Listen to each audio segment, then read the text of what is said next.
Bonjour à ceux qui verront cette vidéo. Alors, je réalise cette vidéo pour présenter un exposé à l'oral que j'ai réalisé concernant l'abattage des animaux, euh, euh, concernant les carnivores et pas seulement. Alors, vous ne me verrez pas en image sur cette vidéo pour des raisons qui vont de ma propre raison. Voilà. Alors je vais commencer mon exposé. Peut-on être sensible à l'avantage des animaux en qualité de carnivore? La problématique posée mérite d'être posée et mérite aussi des réponses aussi bien subjectives que objectives. Par rapport au fait d'être carnivore, être carnivore peut se situer dans l'ordre du non-choix ou du choix, et même dans l'ordre du choix et du non-choix. En effet, par exemple, un carnivore peut faire le choix d'être carnivore pour des questions d'être alimenté physiquement et psychiquement de façon à être à ces niveaux-là en forme vitale, ne serait-ce que suffisamment. Il y a d'autre part le fait routinier d'être carnivore, du fait d'être habitué à consommer de la viande de façon habituelle et quasi journalière depuis son enfance. Il y a encore d'autre part aussi le facteur biologique, c'est-à-dire que génétiquement, on hérite de par sa famille en amont le besoin irréversible d'être carnivore. Il subsiste également des situations où le carnivore peut s'empêcher d'être carnivore, mais cependant préfère l'être pour un meilleur confort tant psychique que physique. Et ce fait de situation énoncé précédemment peut justifier le paradoxe d'être carnivore à la fois par choix et non-choix. Des justifications viennent d'être apportées pour justifier le fait d'être carnivore, des justifications omettant d'autres justifications d'être carnivore. Toutefois, être carnivore, pour une raison ou pour une autre, peut-il forcément conduire un carnivore, quelle que soit sa raison, d'être carnivore, d'être sensible du comment la viande qu'il consomme dans son assiette a été abattue? D'aucuns carnivores sont sensibles à cette interrogation, là où d'autres ne le sont pas, pour X raisons, comme par exemple pour insensibilité ou fainéantise intellectuelle. Concernant les carnivores, de fait carnivores pour X raisons et sensibles du comment l'animal qui se retrouve dans leur assiette sous forme de viande consommable, pour ces carnivores-là, envisage-t-il dans un premier temps un abattage de moindre souffrance? Auquel cas, quel pourrait être idéalement le meilleur abattage de l'animal qu'ils consommeront sous l'aspect de viande, afin que ce même animal abattu subisse les moindres souffrances? Voilà, il s'agit de questions, d'interrogations auxquelles je me suis interrogé. De façon générale et davantage populaire, deux types d'abattage d'animaux prédominent, à savoir, d'une part l'abattage par égorgement direct avec normalement la non-prévention pour l'animal qui va être égorgé et vidé de son sang afin de ne pas créer chez l'animal abattu un choc post-traumatique avant d'être abattu. Et d'autre part, l'abattage par égorgement indirect, c'est-à-dire que l'animal égorgé et vidé de son sang subit une assommation par divers procédés, tels que par exemple le procédé de ce qu'on appelle plus communément le matador. Dans les deux cas de ces deux types d'abattage, d'aucuns reconnaîtront que l'animal en question abattu ne souffre pas, tandis que d'autres reconnaîtront que des deux types d'abattage, quoi qu'il en soit, l'animal en question souffre d'une façon ou d'une autre.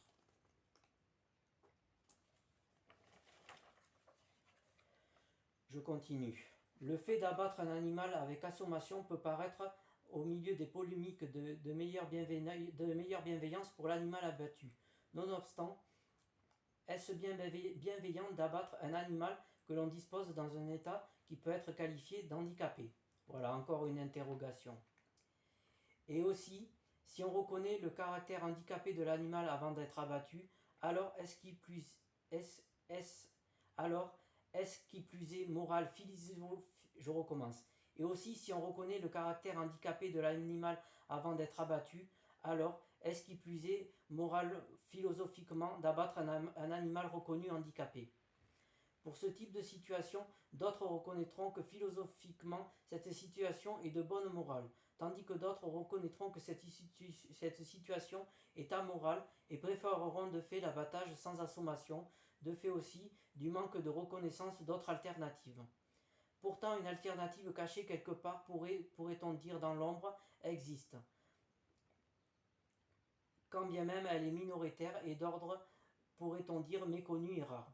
Il s'agit en fait de l'abattage de l'animal à la flèche empoisonnée, qui plus est n'empoisonnerait l'animal abattu en vue d'être consommé sous l'aspect bien entendu de viande par le carnivore. Ce type d'abattage n'est pas forcément méconnu, mais nonobstant manque de reconnaissance pour X raisons, telles que par exemple la raison serait absurde ou bien encore le poison qui tue l'animal, instantanément l'animal, serait toxique pour le carnivore consommateur de cet animal abattu, avec l'idée que le poison qui tuerait subitement et radicalement l'animal empoisonnerait l'animal abattu et de ce fait, par la même occasion, le consommateur de cet animal abattu sous forme de viande. Pour ce genre de raisons, on peut se retrouver en face des défenseurs de ces raisons citées en exemple précédemment, avec une absence de justification carrément, une sorte de fainéantise intellectuelle afin de justifier ces mêmes raisons. Toutefois, ce type d'abattage alternatif peut être reconnu en partie de par son ambition de non-souffrance animale, mais cependant également rejeté avec tout un argumentaire pour X raisons que l'animal abattu pour des raisons sanitaires pour le carnivore qui sera son consommateur doit irrévocablement être vidé de son sang vivant d'une façon ou d'une autre. Voilà, là je suis en train d'expliquer qu'il y en a qui rejettent l'abattage à la flèche empoisonnée parce qu'il y a l'idée comme quoi l'animal doit être vidé de son sang vivant. Pourtant, pour ce même type d'abattage alternatif, des êtres humains, certes minoritaires, ont survécu en bonne santé à la consommation de viande issue de ce mode d'abattage alternatif. Preuve en est, Preuve en est, pourtant reconnue insuffisante de preuves, que cet abattage alternatif peut être recevable. D'autres raisons alimentant des polémiques viennent se mêler à ce refus d'abattage alternatif, tels que les motifs religieux, et plus particulièrement les motifs religieux monothéistes des cultes les plus populaires et majoritaires. En effet, le divin suprême reconnu par les religieux monothéistes ne reconnaîtrait l'abattage de l'animal au minimum égorgé et vidé de son sang avec l'état de l'animal encore vivant. Cette raison consensuelle de ces mêmes types de religieux serait majeure, car elle ferait consensus de ces mêmes religieux qui constituent mondialement une grande majorité. Autant de raisons qui établissent une impasse face à de potentielles meilleures possibilités. D'autant plus que se pose l'expression de liberté du carnivore de déterminer son abattage animal de façon préférentielle. Une solution se pourrait pourtant possible à cette impasse provisoire. En effet, si cet abattage alternatif se reconnaît et se démocratise non en termes d'imposition, mais davantage en termes de choix et d'options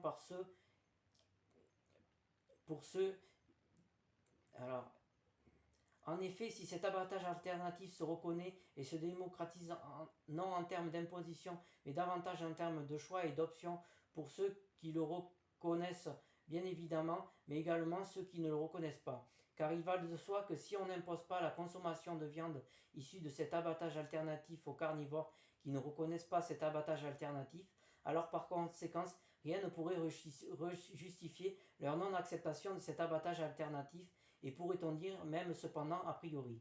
En effet, d'un point de vue philosophique, si à partir du moment qu'une liberté d'un tel, pour faire simple, n'est pas perturbée par la liberté d'un tel autre, à ce moment-là, qui de droit légitime peut priver cette liberté en question?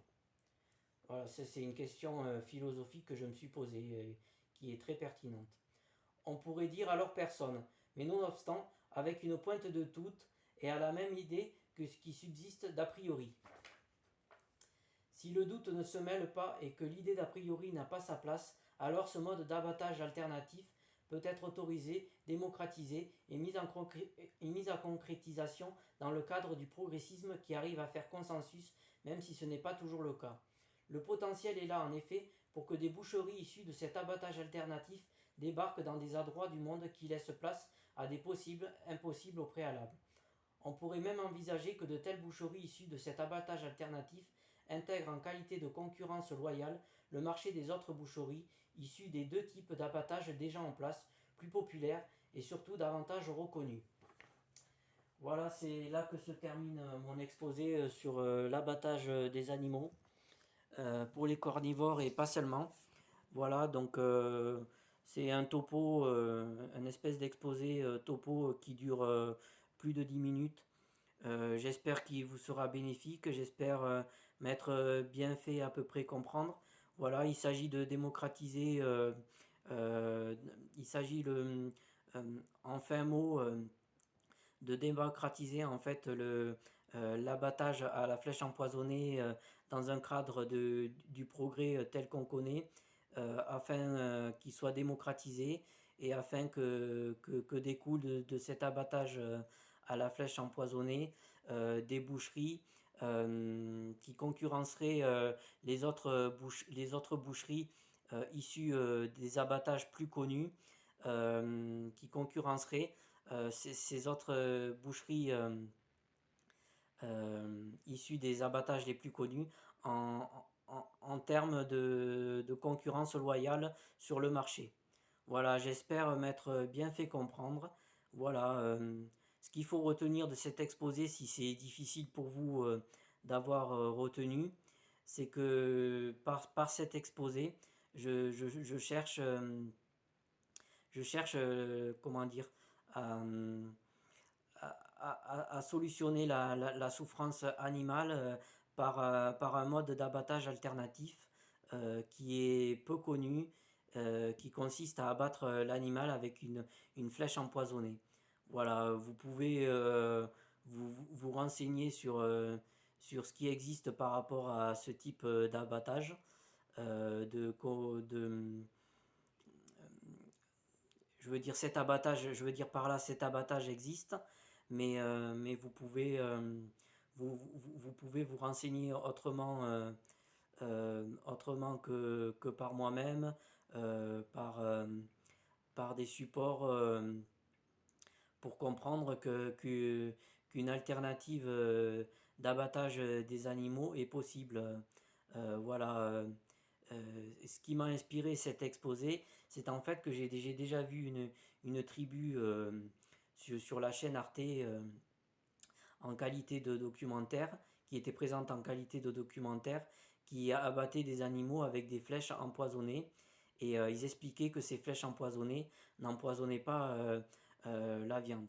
Donc voilà, voilà un peu pourquoi j'ai réalisé cet exposé et, ce documentaire qui est resté gravé dans ma mémoire m'a mis en quelque sorte la puce à l'oreille pour réfléchir, pour réfléchir des solutions euh, pour, euh, pour un meilleur abattage des animaux, quoi. Voilà. Bon, ben voilà, j'ai, j'ai terminé mon exposé. J'ai tenté tant bien que mal d'expliquer d'expliquer l'objet de mon exposé. J'espère m'être à peu près bien fait comprendre. Voilà, auquel cas, si ça a été trop compliqué pour vous d'avoir compris l'exposé et l'objet de mon exposé, euh, je suis désolé par avance pour vous. Voilà. Mais, merci de m'avoir écouté en tout cas. Donc ça aura duré un peu moins d'un quart d'heure.